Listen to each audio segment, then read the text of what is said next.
Përshëndetje dhe mirë se erdhët në sezoni 2, episodi 3 i podcastit Safe Cons. Sot do të flasim për një temë shumë interesante, me një impakt shumë të madh në ekonomi, si për sa i përket qytetarëve, konsumatorëve, bizneseve, por dhe tregtisë në tërësi. Do të flasim pikërisht për standardet dhe si ndikojnë ato në ekonominë e vendit tonë. Standardet në fakt luajnë një rol thelbësor në zhvillimin ekonomik dhe rrugën e Shqipërisë drejt integrimit evropian. Standardet nuk janë vetëm dokumenta teknik, por gjithashtu janë mekanizma që përcaktojnë cilësinë, sigurinë dhe konkurrueshmërinë në treg. Ato ndikojnë drejt për drejt në mënyrën se si prodhojmë, në mënyrën se si tregtojmë, por nga ana tjetër dhe në mënyrën se çfarë ne konsumojmë. Për të diskutuar këtë temë kaq interesante, kam të ftuar zonjën Kostanca Dedja, që është eksperte për standardizimit. Faleminderit që pranuat ftesën. Përshëndetje dhe mirë se ju gjeta. Faleminderit për ftesën. Është gjithmonë kënaqësi që të flas për standardet dhe për standardizimin, për sistemin e standardizimit. Duke qenë që kam vite në këtë fushë e ndjej gjithmonë kënaqësi që të flas, të shpjegoj sa të mundem për të kuptuar që roli dhe rëndësia e standardeve është aq i madh në ekonomi dhe nuk duhet shumë për t'i përdor ato, por thjesht mjafton një njohuri, një informacion që i cili duhet të jetë i vazhdueshëm. Në fakt, ne në jetën e përditshme dëgjojmë gjithmonë dhe kudo termin standard. Pra, produkte me standard, shërbime që duhet ofrohen me standard, produkte të tjera që duhet plotësojnë standardet, që nga ato që konsumojmë, tek produktet që veshim, tek makinat që përdorim, tek ndërtimi e të tjerë. Por ta nisim nga baza, atë për cilën ka nevojë çdo qytetar, çdo konsumator, çdo tregtar të kuptojë. Çfarë është standardi dhe cila është lidhja e tij ndoshta me standardizimin? Standardi në vetvete është një dokument, është një udhëzues, është një dokument teknik, udhëzues, i cili si thosh vjen si iniciativë dhe kërkesë dhe interes i një grupi të përbashkët për përdorim të përditshëm dhe të përsëritur me qëllim arritjen e një niveli të caktuar cilësie dhe sigurie. Siç edhe ju e përmendët, ne për ditë përballemi me produktin si atë industrial, duke filluar që nga materialet elektrike, elektronike, ndërtimi, pajisjet e tjera, ashtu edhe ushqimor. Ushqimi, paketimi, ruajtja, lagështia, që domethënë duhet higjiena pra për ruajtjen dhe mirëmbajtjen dhe menaxhimin e produkteve ushqimore etj. Dhe të gjitha këto produkte, shërbime që ofrohen janë të gjitha me standarde. Standardi në vetvete është një produkt që ne si konsumator nuk e hasim, nuk e prekim direkt çdo ditë. Por nuk është materiale. Ai është material, është recetë, është dokument, është udhëzues. Por ne si konsumator nuk është se porrim çdo ditë me standardin, me fletën e standardit në dorë. Por ne atë e përdor si thosh e shikojmë vlerën e tij, ne e shikojmë në mënyrë indirekte, pra në cilësinë dhe sigurinë e produkteve që ne përdorim apo shërbimet që ne marrim çdo ditë, siç ju përmendët një sër standardesh të fushave të ndryshme, mund të shtoja edhe për shemb standardet e lodrave. Po, është shumë e rëndësishme në fakt. Që është edhe kjo shumë e rëndësishme, ose standardet e këmbëve të lojrave. Po, veçanërisht që parqeve, që kanë karakter publik. Lodrave për fëmijët, ushqimi, cateringu etj. Pra është një si thosh mori standardesh që ne i hasim çdo ditë, që nga mjezi kur ngrihemi, që nga furça e dhëmbëve, që nga pasta e dhëmbëve, që nga uji që konsumojmë. Qoftë për përdorim përditshëm apo dhe konsum. Por edhe ujin që pijmë etj. Pra standardet janë mjetet që rrinë mbrapa një produkti apo një shërbimi me siguri, për të cilën e kërkojmë siguri, kjo është e para, por edhe për jetën, për shëndetin, por edhe cilësi. Sepse ne duam një produkt që të jetë edhe komod, të plotësojë edhe shihet, edhe kërkesat, edhe që janë kërkesa që shkojnë përtej sigurisë. Qartë. Dhe do thosha që në vijim të pyetjes tuaj, që kush është standardi dhe standardizimi. Standardi në vetvete është produkti, por standardizimi është e gjithë veprimtaria e një sistemi të caktuar, pra gjithë veprimtaria që çon në produktin final që është standardi. Ne edhe kur flasim në tërësi, në jetën e përditshme, por edhe në diskutimin që po bëjmë bashk, pjesa më e madhe e qytetarëve, po besoj edhe bizneset, e reduktojnë konceptin e standardit vetëm në aspekte teknike, pra koncepti atij dokumenti, i cili shitet, blehet apo ku mund të a tregtohet apo jo standardi. Por nga ana tjetër, standardi së bashku me aspekte të tjera sikur është akreditimi dhe meteorologjia përbën atë që quhet infrastruktura e cilësisë së ekonomisë. Si ndikojnë standardet në funksionimin e tregjeve, por dhe në krijimin e besimit midis aktorëve të ndryshëm ekonomik? Standardi, siç po shpjegoja pra, është rezultati i një sistemi standardizimi i cili në vendin ton organizohet dhe drejtohet nga Drejtoria e Përgjithshme e Standardizimit, për e cila është edhe organi kombëtar i Shqipërisë për standardizimin. Që do thotë, kjo drejtori është përgjegjëse për hartimin e gjithë legjislacionit në këtë fushë, si dhe për menaxhimin, administrimin e gjithë procesit, të gjithë veprimtarive, për arritjen e hartimit, adoptimit, miratimit, publikimit të standardit, pra të produktit final. Ky standard është shumë i rëndësishëm dhe përgjegjësia për këtë i bie Drejtorisë Përgjithshme Standardizimit për të ofruar dhe për të i dhënë në dispozicion këto dokumenta teknike në dispozicion të gjitha palëve të interesit.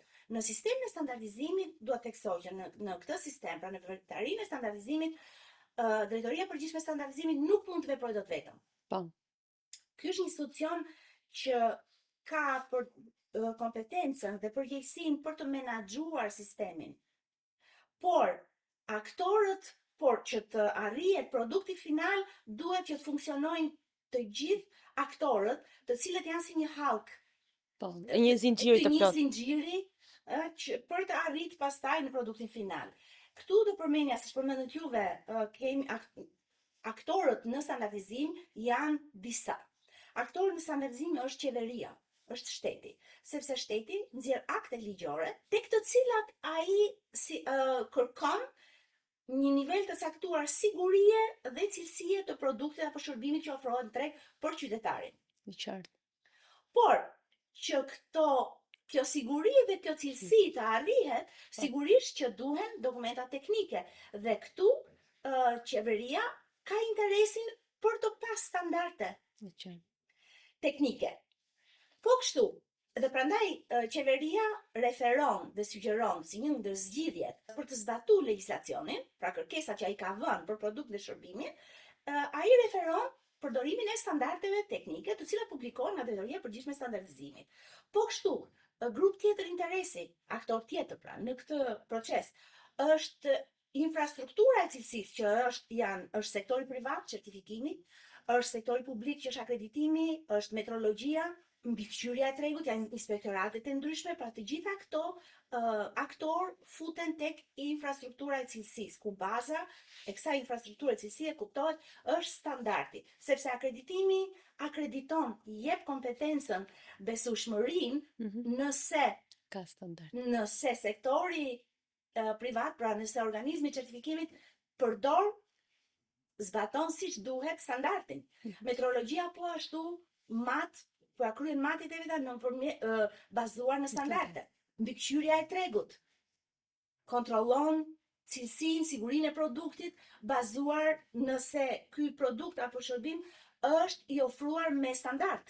Pra është bërë me standard. Pra këto janë një zinxhir, pra infrastruktura e cilësisë, pra është prap një grup interesi. Po kështu, kemi akademi.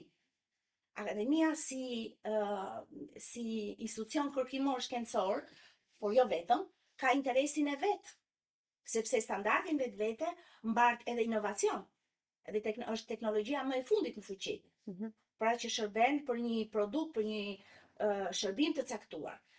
Pra kemi akademin, kemi biznesin, që është një pjesë shumë e madhe e këtij grupi interesi, që ka një interes të jashtëzakonshëm tek standardi, sepse biznesit i bie barra, ose si thosh ka për detyrë të zbatojë legjislacionin që nxjerr qeveria. Por që ta zbatojë këtë legjislacion, ai nuk ka mjetet. Dhe mjeti i jashtëzakonshëm, i domosdoshëm, i nevojshëm në dorën e biznesit është standardi. Okay. Dhe të gjitha këto palë duhet të konvergojnë, pra mlidhen dhe si thosh interesat kemi dhe grupin shumë të rëndësishëm që po e përmend në fund, por jo më pak i rëndësishëm është konsumatori, janë interesat e konsumatorit. Sakt, sepse gjithë kjo shkon në funksion të konsumatorit. Pra kemi interesat dhe të gjitha këto grupet e interesit që përmenda më parë, duhet të gjitha konvergojnë në atë pikë ku të sigurohet, pra produkti final të jetë i sigurt dhe me cilësi dhe të kënaqë kërkesat e konsumatorit. Dhe e gjithë ky proces përban, si thuash, veprimtarin ose një pjesë konsiderueshme, sepse nuk po i përmend të gjitha proceset e tjera. Bëhet shumë teknike pastaj. Sepse bëhet shumë në detaje, por e gjithë kjo përban veprimtarin e standardizimit. Dhe produkti final, siç e përmenda, pra është standardi. Ky standard është tepër e rëndësishme dhe është parim themelor i standardizimit, që pra të gjitha palët të kenë konsensus dhe të miratojnë pra produkti final standardi. Në momentin që zbatohet i gjithë ky proces dhe gjithë të parime, sidomos konsensusi dhe hapja, pra pjesëmarrja e të gjithëve në këtë proces, atëherë produkti del shumë më i pranuar dhe i miratuar, pra dhe pranohet në treg shumë më lehtë dhe bindshëm dhe krijohet besimi. Dhe prandaj ne themi që një produkt që reklamohet në treg dhe identifikohet që është i prodhuar me standarde, është i pranuar menjëherë nga konsumatori. Është e vërtetë jo. Rrit, si thosh, ose krijon bazën për besimin e konsumatorit për produktin apo shërbimin që po merr. Është e qartë, për juve është shumë e qartë, por edhe për ato që na dëgjojnë dhe ndoshta kanë dhe për herë të parë standardin, për të kuptuar në fakt se standardi, sikurse ju e thatë, nis që nga institucionet politik bërëse, tek institucionet ligjzbatuese, tek institucionet që miratojnë e tjerë dhe tregtari dhe konsumatori. Koncepti i standardit si një dokument teknik, realisht çfarë nënkupton për tregtarin? Pra është thjesht që shkoj dhe e blej, pra si funksionon? Pra ju thatë që drejtoria e përgjithshme e standardeve i miraton, i publikon, pra tregtari vjen tek ju dhe e blen dhe thjesht blen një letër dhe thotë që unë e plotësova këtë standard. Besoj kjo është shumë e rëndësishme për t'u qartësuar nga gjithë personat. Po, në fakt, për tregtarin, në një farë mënyre, standardi është një lloj bare. Po. Sepse standardi, siç e thatë juve, nuk është rëndësishme për biznesin që të vi dhe të blej standardin vetvete, dokumentin, udhëzuesin. Por ai duhet ta zbatojë atë gërm për gërm, sipas ose për aq sa atij i duhet në produktin e tij. Final. Po. Pra, ai standardi fillimisht do vi do ta blej. Standardi është, si thosh, është produkt, pra është dokument që mbart copyright, sepse ka të drejtë autori. Sepse aty është një investim dhe një ekspertizë teknike e dhënë nga ekspertët, pavarësisht se ajo jepet falas, sepse është në interesin e tyre. Po, kanë interes për interes të përgjithshëm. Standardi, sipas legjislacionit dhe parimeve europiane dhe ndërkombëtare të standardizimit, është dokument që mbart copyright. Pra ai ka një çmim të caktuar. Kuptohet, unë këtu doja të ndalesha pak. Po, patjetër. Para se të vi tek pyetja. Çmimi i standardit tek ne, duke qenë se shteti ka prioritet të ndihmojë dhe të lehtësojë sa më shumë barrën e biznesit, orientimi, pra prioriteti është që çmimi të jetë sa më i ulur. Por sigurisht të ketë çmim, sepse nuk duhet të shkelim legjislacionin dhe rregulloret në fuqi. Çmimi, doja ta sqaroja këtë dhe ta bëhet qartë që çmimi i standardeve në Shqipëri është 30 deri në 40%, në mos dhe më shumë për disa lloje standardesh, më i lirë se sa çmimi që vendosin që shitet standard, i njëjti standard që shitet pra në BE dhe në nivel ndërkombëtar. Mund të kemi një vlerë kështu për afërt sa shkojnë çmimet, le të themi disa më i thjesht, çmimi i standardit vihet në bazë të klasifikimit ndërkombëtar. E qartë. Të tarifimit të standardit. Më i liri tek ne fillon me 1.600 lekë. 1.600 lekë të reja? Të reja. Shumë lirë. Po. Dhe më i shtrejti që ka një numër të konsiderueshëm faqesh, mund të shkojë ke 200 tek 20 e sa mijë lekët. Të reja Të gjithmonë. reja, të reja gjithmonë. Ndërkohë, sikur si ju e përmendët, këtu ka të drejta autori, këtu është inovacioni brenda, është akademia, është kërkimi shkencor. Pa i hyrë fare këtyre detajeve, ndërkohë që standardi është i njëjtë me atë që shitet në Zvicër, me atë që shitet në Suedi, në Francë, Suedi, Norvegji, Itali etj etj. Pra i njëjti standard, i cili vjen adoptohet në Drejtorinë e Përgjithshme e Standardizimit dhe merr statusin e një dokumenti shqiptar me të njëjtën tekst. Pra pas një lloj devijimi teknik, ana teknike, shitet pra ka një vlerë të tillë. Gjithashtu, jo vetëm për shkak të vlerës, do thosha që biznesi të drejtohet tek ne, jo vetëm për shkak të vlerës, por edhe për shkak sepse rregullat europiane dhe ndërkombëtare në fuqi janë të tilla që standardi nuk mund të shitet nga ISO, për shembull ISO, Organizata Ndërkombëtare e Standardizimit, apo IEC-ja, apo CNCNLEK-u, që janë standardet europiane, janë dy komitetet europiane e standardizimit, nuk mund të shitet direkt nga këto organizma. Sepse këto të drejtën e shitjes ja kanë dhënë organeve kombëtare standardeve. Pra, i vetmi burim për të marrë standardin, i cili përdoret në Francë, Itali, në nivel europian ndërkombëtar, gjendet vetëm në porta, pra është vetëm Drejtoria e Përgjithshme e Standardizimit, që plus jo vetëm që pra është organi që vepron në Shqipëri dhe e ka vënë në dispozicion këtë standard në nivel kombëtar, por dhe çmimi është simbolik krahasuar me atë. Plus që në momentin që biznesit, kthehemi tek pyetja. Në momentin që biznesi vendos të zbatojë një standard, blerja është vetëm akti i parë. Procesi i parë. Blerja është akti i parë që vjen mbasi niveli drejtues i kompanisë, pra niveli menaxherial, ka menduar apo synon që të rrisi nivelin e produktit të tij. Pra të rrisi sigurinë, të rrisi cilësinë. Po dhe produkti të jetë i konkurrueshëm në tregun vendas, rajonal, veçanërisht nëse duam ty. Pra, duhet një vendim, si thosh, politik nga kompania, e cila do synojë të nxjerrë në treg një produkt me siguri dhe me cilësi të lartë, e cila pastaj bën ballë konkurrencës së ndershme, rrit shanset për të rrit tregun, sepse me kënaqjen e konsumatorit të rritet kërkesa për atë produkt, pra ai nëse prodhon sot për një dyqan apo për një market të caktuar, do rrisi nesër 2, 5 niveli besueshmërisë konsumatorit dhe për të kaluar në tregjet më tej, se ky është qëllimi kryesor. Te kufive. Kështu që hapi i parë është blerja, mbas marrjes së këtij vendimi në nivel menaxherial.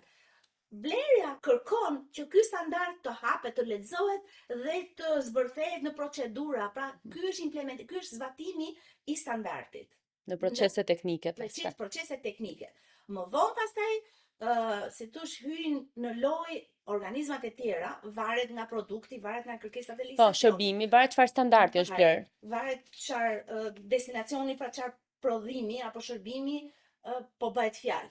Por në përgjithësi, mbas prodhimit hyn në lojë, si thosh, organizmat e tjerë të infrastrukturës cilësisë. Që ne i përmendëm. Nëse legjislacioni kërkon që produkti të analizohet. Po, e qartë. Nëse produkti kërkon që të certifikohet. Por që certifikohet duhet një organizëm që është i akredituar. E qartë. Nëse produkti do t'i duhet të ketë deklaratën e konformitetit të prodhuesit, hyn në lojë, pastaj ai duhet t'i përgjigjet, pra duhet të ndërtojë një deklaratë të tillë për prodhuesi, e cila do përballet dhe të jetë konform kërkesave që do ketë nesër institucionet e mbikëqyrjes të rregullt. Pra gjërat shkojnë zinxhir, po fillimisht ky është hapi i parë. Hapi i parë është zbatimi i standardit mbas blerjes së tij. Pavarësisht sistemit të podcastit gjithmonë i te kalojmë pyetje në rikthehemi në varësi të ftuarve, po në fakt nga eksperjenca juaj deri tani, sa i përgatitur është sektori privat në Shqipëri për t'i adoptuar këto standarde? Ose le të themi ju pothuajse publikoni, pra miratoni Drejtoria e Përgjithshme e Standardit, miraton standardet e reja, i nxjerr këto, i publikon. A vinë me vrap e thënë në gjuhë popullore tregtarët, bizneset apo prodhuesit për t'i blerë këto standarde? Sepse kostot minimale janë bazike në gjykimin personal. Por pastaj kjo, sikur si ju e thatë, përkthehet një sër proceses që kërkojnë ndryshime, teknologji të reja, ndoshta staf të ri e të tjerë. Po, shumë e drejtë. Domethënë e cekët mjaft mirë, si thosh me zbatimin e standardit.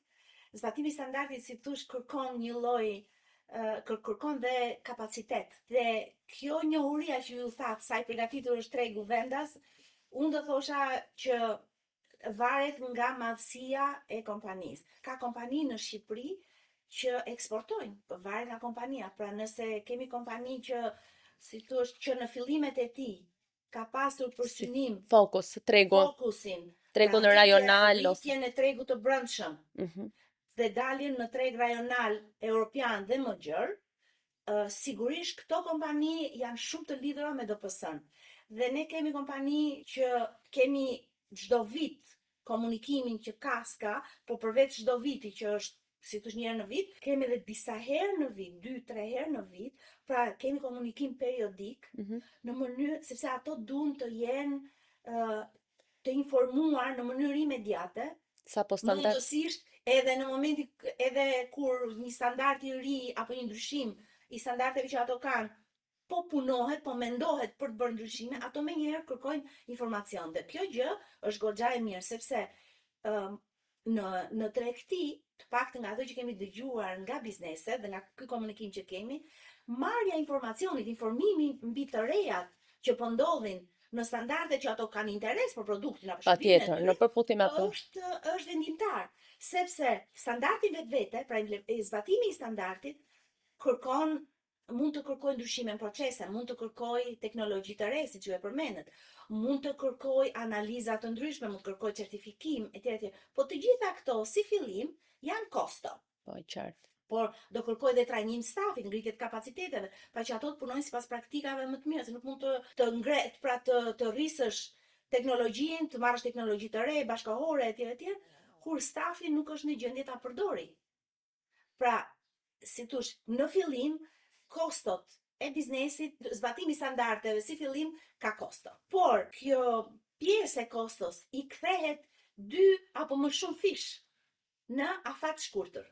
Sepse nëse një prodhues del me produktin e tij, i cili është, si thosh, komfort ta nxjerrë këtë produkt edhe jashtë vendit, pra që ai të ketë mundësinë të hartoj kontrata, dhe kontrata të fuqishme me vende ku çmimi i këtij produkti, pra sepse niveli etik është më i lartë, ky investim pastaj përkthehet në fitim.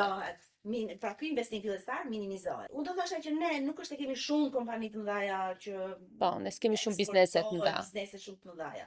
Dhe pjesa më e madhe janë bizneset vogla që mendoj që do kenë vështirësitë e veta si fillim, por di që ka disa iniciativa nga shteti që domethënë subvencionojnë iniciativat e tilla në mënyrë që të rritet, si thosh, cilësia dhe siguria e produkteve shqiptare dhe të ndihmohen bizneset pra të dalin edhe në tregjet jashtë vendit, sidomos me proceset e integrimit dhe me integrimin e vendit që pritet shumë shpejt. Po, ky është në fakt një proces që kërkon domosdoshmërisht përgatitjen dhe marrjen e këtyre hapave. Jo kur të jemi pjesë e BE-s, do të jetë shumë vonë për secilin nga bizneset, nëse do kërkoj të plotësoj standardet. Po, a ekziston realisht një hendek midis legjislacionit shqiptar dhe zbatimit të tij në terren? Pra, realisht, a ndodh që është për shembull të ketë biznese që i blejnë standardet thjesht për t'i patur si dokument teknik, apo çdo kush që merr përsipër t'i blejë standardet ka vlerësuar më tej gjithë procesin që ju sapo përmendët, për kosto të tjera që përkthehen. Sepse sikurse ju e thatë, blerja e standardit është kërkon një vëmendje ose një vendim politik në nivel biznesi apo tregtari, se përkthehet me kosto të tjera. A ka nga ato që thjesht i blejnë për formalitet, ndoshta edhe për tu regjistruar pranë jush që është bler ose si me mendimin ta blej sot që ta përdor mot. Kjo është një gjë që është një hap që del përtej kompetencës dhe mundësisë së DPS-s për të verifikuar këtë gjë. Por unë mendoj që domethënë nga mënyra se si vjihet dhe kërkohet standardi tek ne, kuptohet interesi që biznesi ka ose kërkuesit e standardit kanë. Nuk mendoj që ose si thosh sa dita vjen janë më të ndërgjegjësuar. Janë më të ndërgjegjësuar dhe nuk mendoj që kanë interes thjesht ta kenë.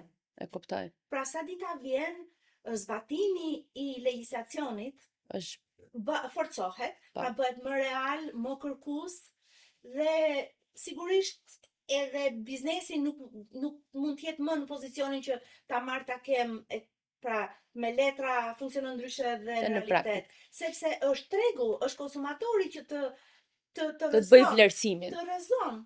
Pra nuk mund të vazhdosh për kohë gjatë E në këtë qartë. mënyrë. Megjithatë thash, ajo që ne vërejnë nga blerësit e standardeve dhe nga kërkuesit është ka interes real.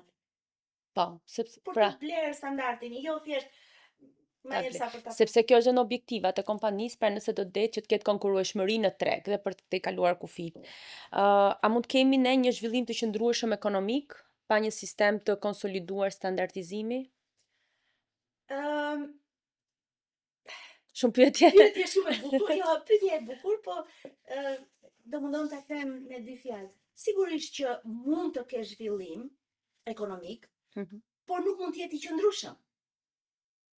Sepse mund të kesh zhvillime momentale, to shpërthimet themi, to fitimet afatshkurtër. Do ke po ato janë afatshkurtër sepse domethënë ti zhvillohesh ose po progreson në një mënyrë që me dokumenta dhe me standarde dhe që nuk janë të njohura dhe të pranuara gjërësisht.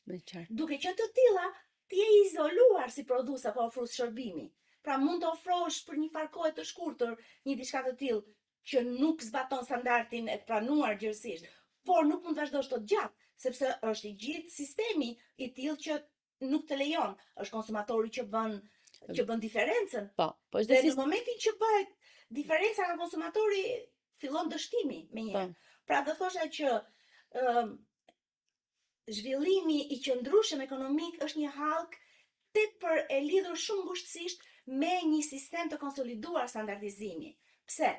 Sepse në momentin që zhvillimi ekonomik kërkon qëndrueshmëri në treg, kjo qëndrueshmëri, siç e shpjegova, varet dhe bazohet thellësisht në në standarde. Pra në legjislacionin për tregtin, për tregun e brendshëm, që me proceset pra të integrimit tani është i gjithë legjislacioni i tregut brendshëm për të realizuar akses në tregun unik evropian, pra vendi, biznesi vendas.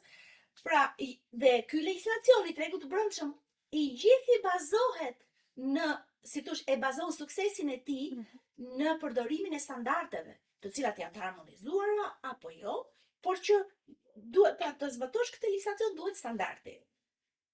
Sa më shumë të kemi kërkesë pra nga ekonomia, nga zhvillimi ekonomik për një ekonomi të qëndrueshme, që do të thotë zhvillimi ekonomik kërkon standarde, aq më i konsoliduar bëhet sistemi i standardizimit, sepse aq më realisht funksionojnë hallkat, aq më realisht dhe aq më përfshirje aktive kanë të gjithë aktorë.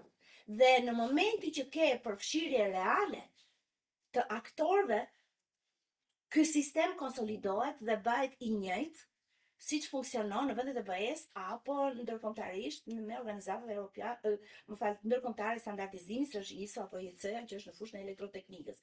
Pra, do thosha që zhvillimi i qëndrueshëm ekonomik me sistemin e konsoliduar standardizimit janë dy hallka ngushtësisht të lidhura dhe të varura nga njëra tjetra. Në momentin që ke një ekonomi që nuk është i qëndrueshme, të brisht, edhe sistemi vet është i tillë. Është i dobët. Është anemik. Ju e përmendët në fakt që Drejtoria e Përgjithshme e Standardeve është institucioni kryesor në këtë fushë dhe që ndërvepron me bizneset, institucionet dhe partnerët ndërkombëtar. Por a mund të themi të një gjë për konsumatorin shqiptar? A është informuar konsumatori shqiptar në lidhje me standardet?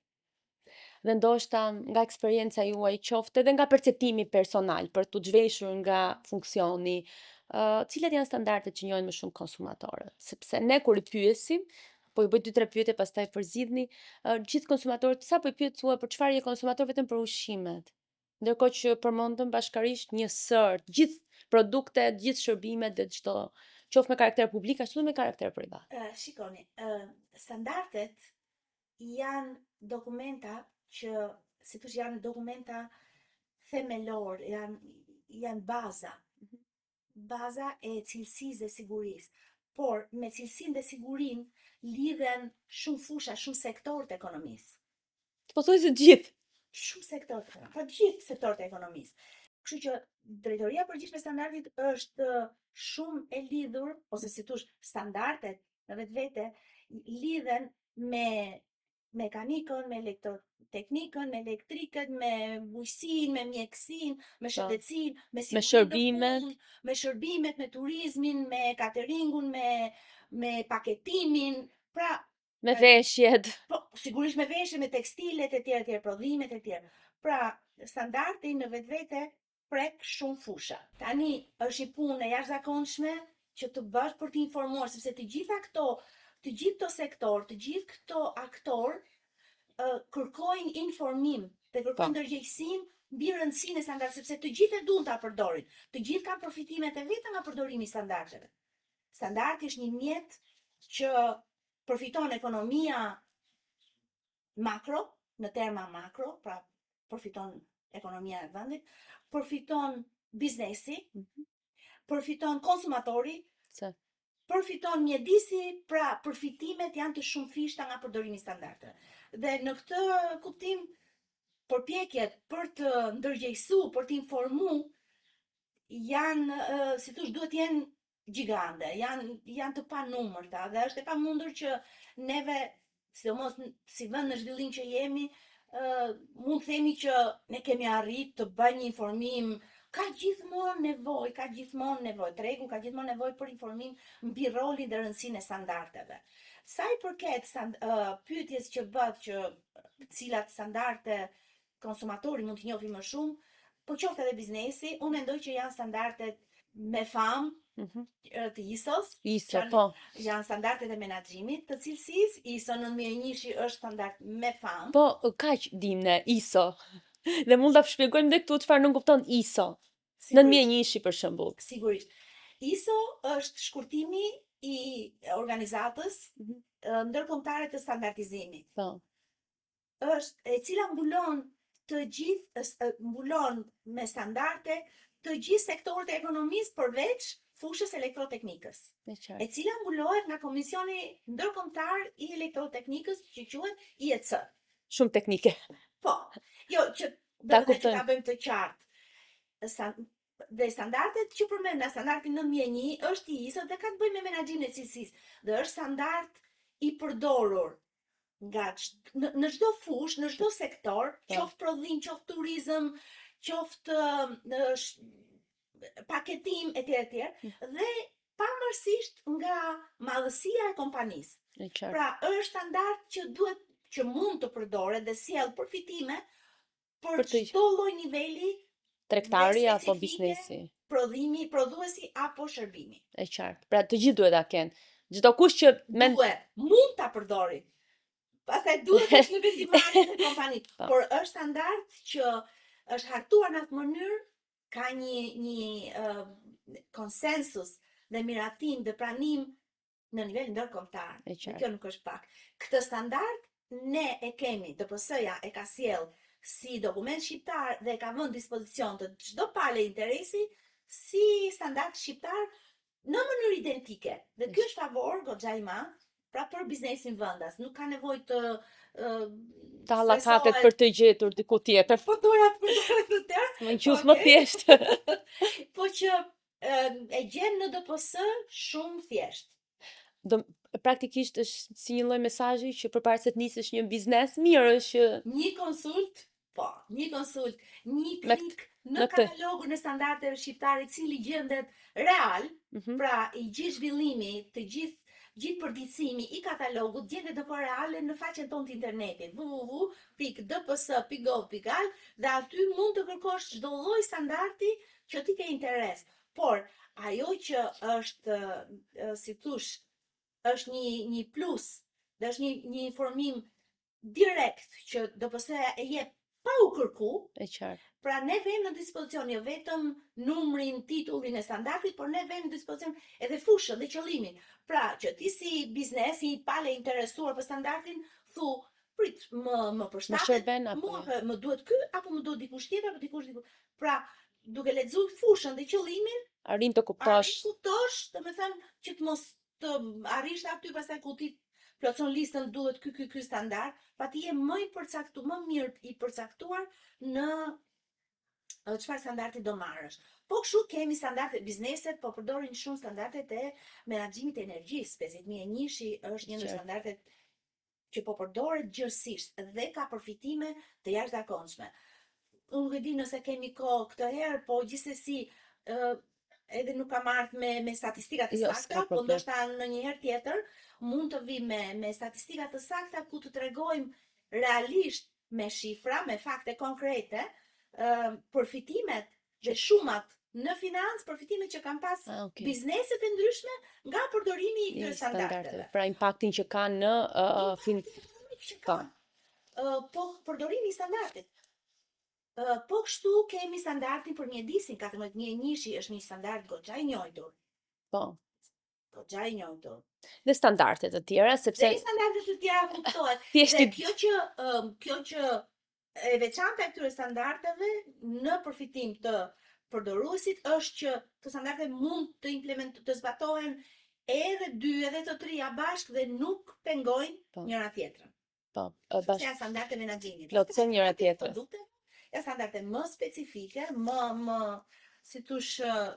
më të përcaktuara, më të definuara për shërbime dhe më specifike. Më specifike, për produkte dhe për shërbime. Pra, le të themi bëm një lloj klasifikimi, ndërkohë që po më vinte një pyetje tjetër. Pra bëm një lloj klasifikimi pra standarde me karakter të përgjithshëm dhe pastaj standarde më specifike, besoj.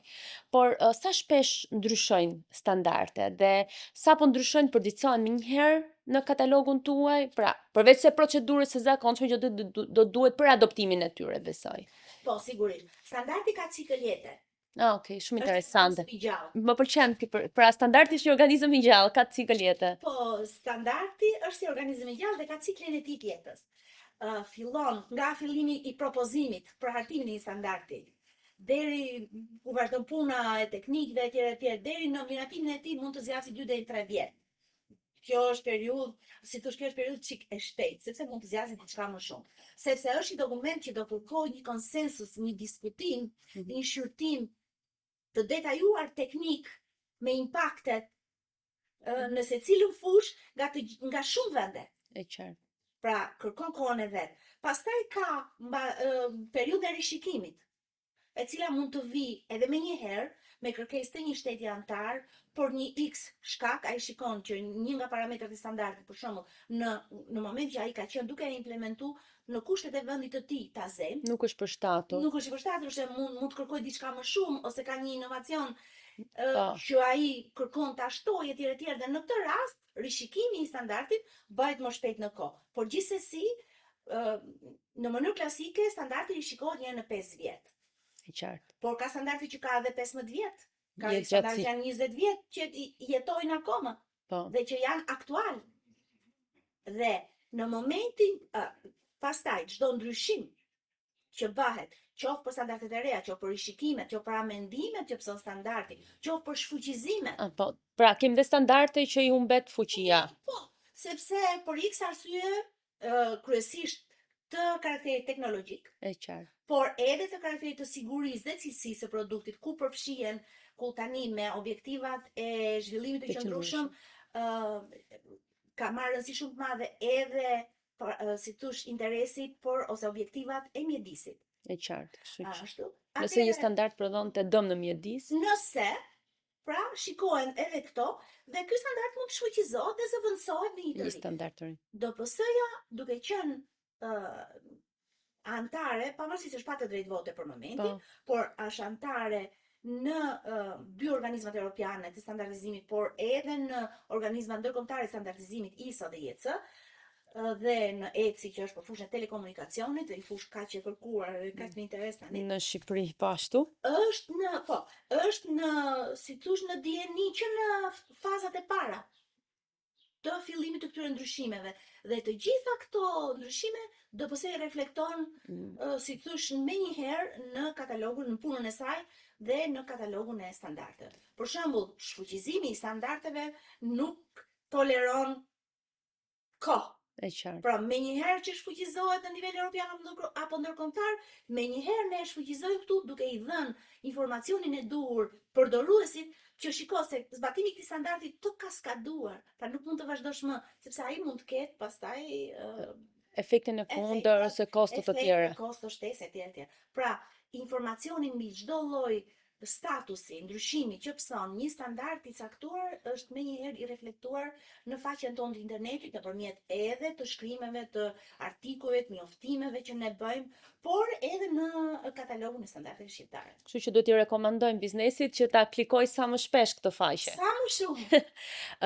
Sa më shumë. Kjo është faqe që mban, nuk lodhet. Ju e përmendët pak pjesën e cencen e leksit edhe përpjekjeve për t'u antarësuar tek ISO, jeku e të tjera. Çfarë janë një 2-3 fjali shumë shkurt, çfarë janë këto edhe si ndikon në fakt antarësimi i DPS-s ose çfarë përfitimesh do t'i sjell pikërisht antarësimi i Drejtorisë Përgjithshme të Standardeve, qoftë biznesit, qoftë shoqërisë tregtare, qoftë edhe shtetit shqiptar. Dash ky dhe një detyrim që rrjedh nga integrimi në Bashkinë Evropiane apo? Të gjitha. Shumë pyetje në një. Të gjitha bashkë. Po, do mundohem shumë shkurt. Antarësimi, si që bërja pjesë e organit kombëtar standardeve në këto organizma në nivel europian dhe ndërkombëtar është tepër e rëndësishëm sepse thash, pavarësisht se ne për momentin nuk kemi antarësim të plot, qoftë në nivel ndërkombëtar apo në nivel europian, në nivel europian kemi antarësim të plot vetëm në organin në Institutin Europian të Standardizimit në fushën e telekomunikacionit. Aty jemi antar me të drejta të plota. Pra kemi të drejtë vote, por pavarësisht kësaj, edhe në organizmat e tjera të standardizimit, ku nuk kemi të drejtë vote, pra dhe nuk kemi antar me të drejta të plota, përfitimet janë shumë të mëdha, sepse e para ne marrim të gjithë know-how, të gjithë arkivën, të gjithë katalogun e këtyre organizmave, katalogun e standardeve të këtyre organizmave, pra gjithë produktet në nivel ndërkombëtar dhe europian, dhe ne e sjellim si dokument shqiptar me çmim shumë të ulët dhe në port, si thosh në dispozicion. Dhe në gjuhën shqipe, në gjuhën shqipe një pjesë përkthehen. Një pjesë me shumë kur janë standarde shumë sensitive dhe që janë në zbatim të legjislacionit caktuar, okay. Por në përgjithësi DPS nuk ka për momentin të paktën, nuk ka kapacitetin ta përkthej, pra ta adoptojë, ta publikojë tërësisht si dokument tërësisht të përkthyer në shqip. Kjo është e para. Pra, antarësimi pavarësisht me të drejtë vote të plot apo jo, është tepër i rëndësishëm sepse sjell gjithë teknologjinë që përdoret në botë dhe në Europë e sjell në dispozicion të prodhuesit ton. Pra që ai të prodhoj, të kryej analiza, metodat e prova për shembull për cilësinë e ujit, ajrit, tokës, metodat për proteinën apo për yndyrnat në qumësh, metodat e provës për proteinën në miell, kimikatet në lodra, etj.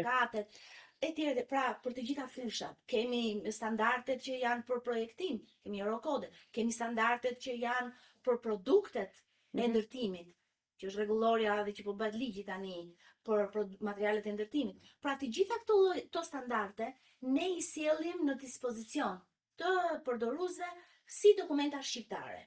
Dhe kjo është shumë e rëndësishme, pra antarësimi pavarësisht votës është shumë i rëndësishëm. Pastaj, antarësimi me të drejtë të plot vote, siç është edhe përcaktimi, të jep të drejtën që ti të kesh votën në miratimin e standardit.